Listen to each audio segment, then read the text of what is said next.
Hi, yes, it's probably a very easy question. What exactly is a defibrillator and what does it do? Can I just take another question at the same time? I wondered if anyone had any more information. I'm from a social enterprise background rather than a charity. It's been quite focused on charities, obviously, for obvious reasons. But I understand that from April, there will be the same tax breaks for philanthropists, private givers, to social enterprise, to level the playing field with charities. I wonder if anyone knows any more about that.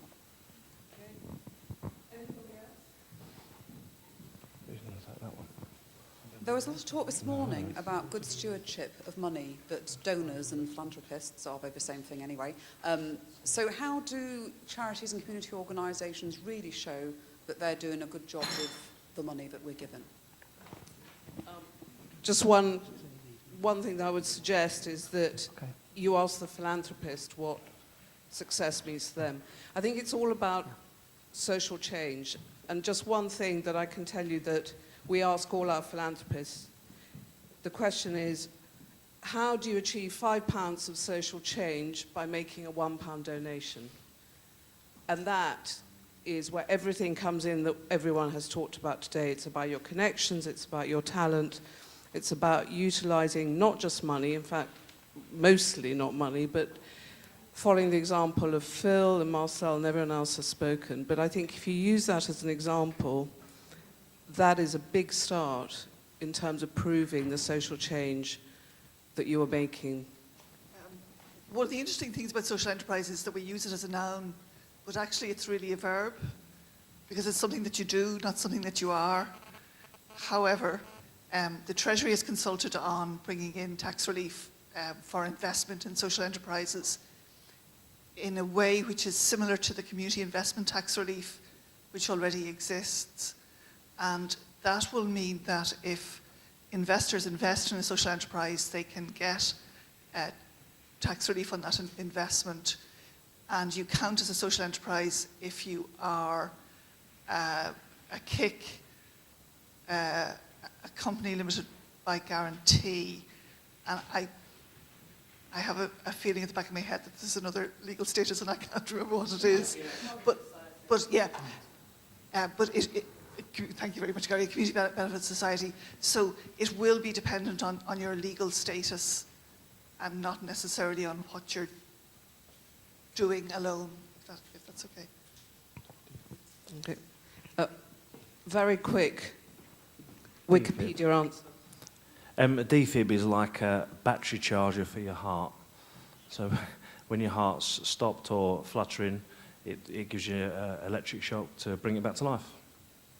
And anyone like to answer the question on how do you prove your impact to a philanthropist? I think as a trustee on the Community Foundation, obviously each year they project... Actually, I don't need one. Okay. Still wired for sound.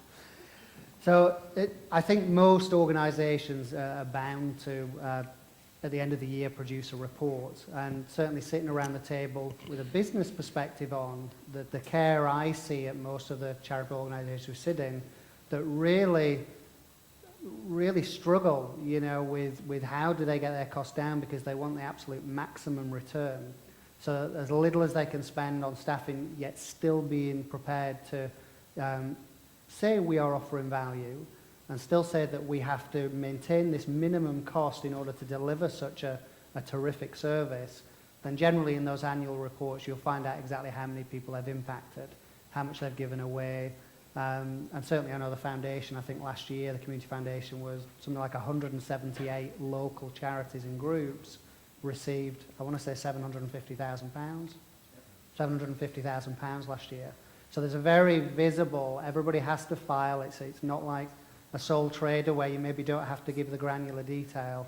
Everything is laid out, and I think any charity or good organisation will have a visibility that you can go and pour through millions of pages of documents, but go right to the back with the kind of profits and where they're spending their cash, and you'll see just, you know, the amount they're bringing in as to putting out. But I also heard a very interesting thing on the accountancy, I think, which was sometimes you have to talk to somebody who knows that sector. So realising that actually it may last for 3 or 4 years, and that's why it's not a business P&L that shows a nice healthy profit, but actually over time. So I think the visibility is there if you want to go and find it. Nearly everything is registered at Charity Commission, I think, for these areas. And just talk to people, I think they'll be pretty visible. Can I just, before I take it out, can I just ask a quick question about the length of term for the social investments that you were both talking about earlier, and the exit? Because that's something that comes up a lot. Does it offer sustainability to enterprises and charities, or is it a quick exit and a quick buck? Certainly for Key Fund, we're a short-term lender. So most of the loans that we do will be for 3 years on average, 5 years maximum.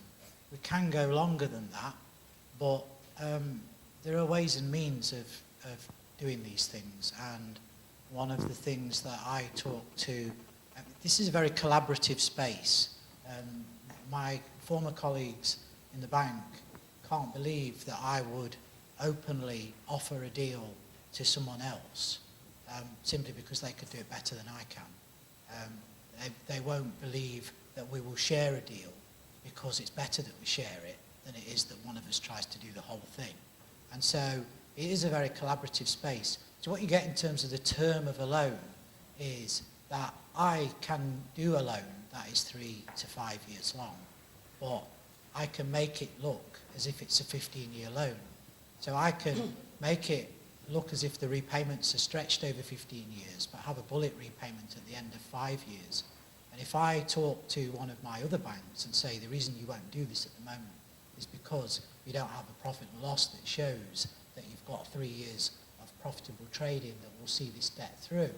So what I do is we share that information with the other lender along the journey, and then at the 3-year point in a 5-year loan, I go to the other lender and say, I've now got 2 years accounts from this person, will you take me out?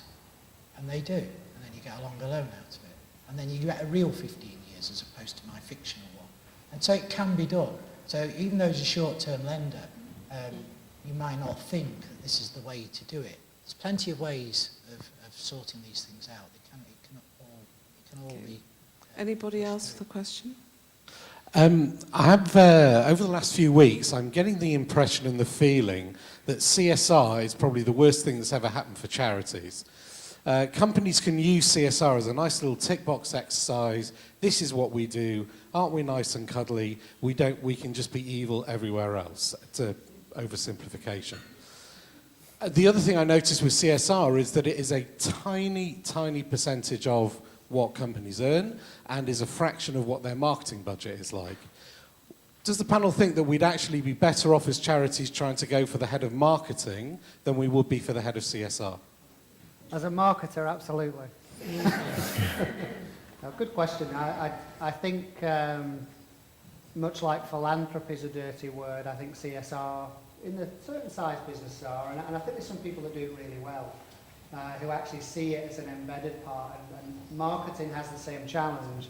A lot of time marketing is split into silos or funnels, so there's the digital team here, and there's the TV team, and then there's the print, and then there's the people who do the leaflets, and they don't really like to talk to each other because there's a protectionist element about, well, this is my budget, etc.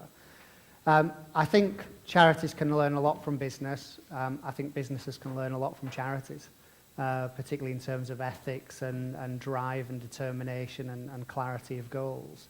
I don't really know the answer. I don't think it will be a short-term change that suddenly everybody will be jumping for joy on CSR. I think the fact that you have a Halifax business talking about it is probably a step in the right direction. Can I just ask, is the concern that it will replace traditional grant making but be less beneficial to the donee?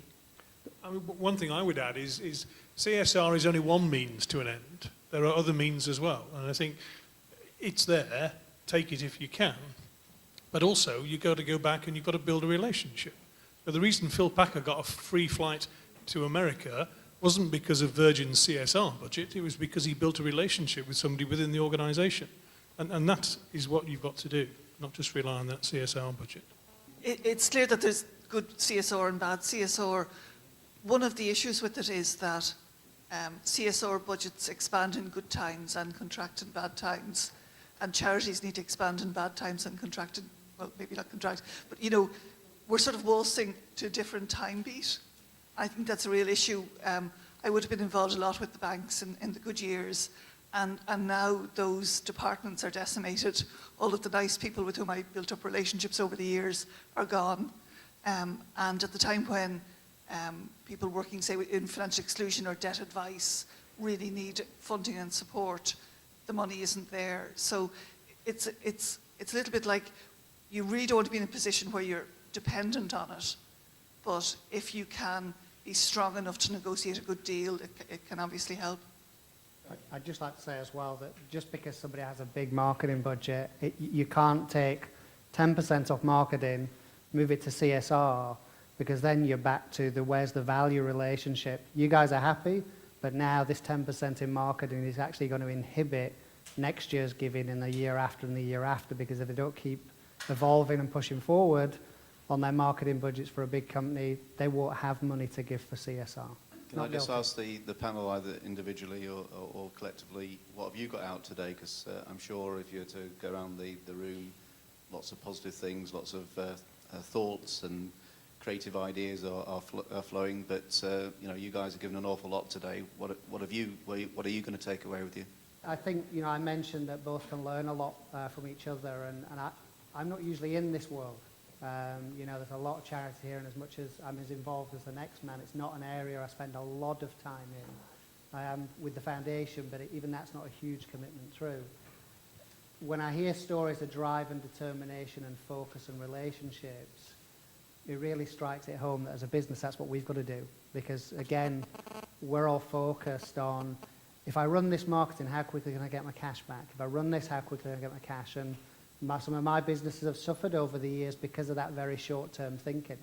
And certainly I would say that from the speakers I've heard today, if I invest a little bit more time in relationships, put myself out there as one of the world's worst networkers, and actually start taking a chance, start talking to people, actually, over time, things will, you know, they will pay off, you know, for me. Niamh?